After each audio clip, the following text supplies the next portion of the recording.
तर पद्मश्री डी.वाय. पाटील यांचं कोल्हापूरमध्ये निधन झालेलं आहे। मोठी बातमी आपण पाहतोय। पद्मश्री डी.वाय. पाटील यांचं कोल्हापूरमध्ये निधन झालं असल्याचं आपण पाहतोय। त्यांना पद्मश्री पुरस्कार प्रदान होता आणि त्यांचं कोल्हापूरमध्ये निधन झालेलं आहे।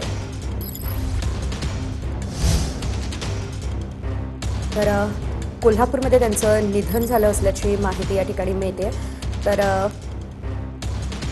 22 ऑक्टोबर 1900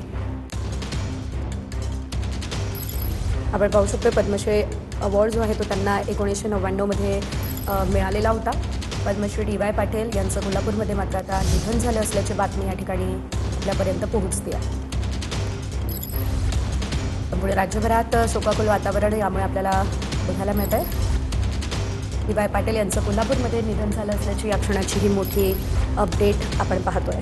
पद्मश्री डॉक्टर ज्ञानदेव यशवंतराव पाटील असं त्यांचं नाव। भारतीय शिक्षण तज्ज्ञ, परोपकारी आणि माजी राजकारणी ते आहेत। त्यांना शिक्षण सम्राट म्हणून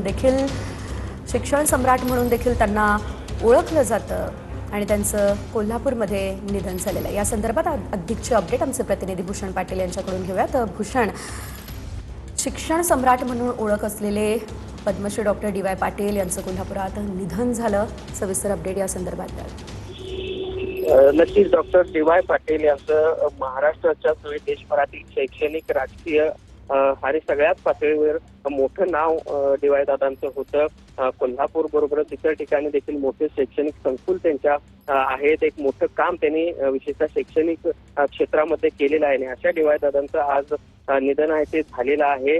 काही वेळापूर्वी तर गेल्या काही दिवसापासून त्यांची प्रकृती नाजूक होती, त्यांच्यावर उपचार देखील सुरू होते। मात्र आज त्यांचं निधन आहे ते झालेलं आहे। राज्यपाल म्हणून देखील त्यांनी काम पाहिलेलं आहे आणि त्यानंतर आता वृद्धकाळामुळे ते काही काळ घरीच थांबून होते, त्यांच्यावर उपचार देखील सुरू होते आणि त्यानंतर आता त्यांचं निधन आहे ते झालेलं आहे। कसबा पावडा इथल्या निवासस्थानी त्यांचे निधन झाल्याची प्राथमिक माहिती आहे ती मिळत आहे आणि त्यामुळे एक दुःखद घटना म्हणावी लागेल, कोल्हापूरच नव्हे तर राज्यभरातील शैक्षणिक, सामाजिक आणि राजकीय क्षेत्रासाठी सुद्धा।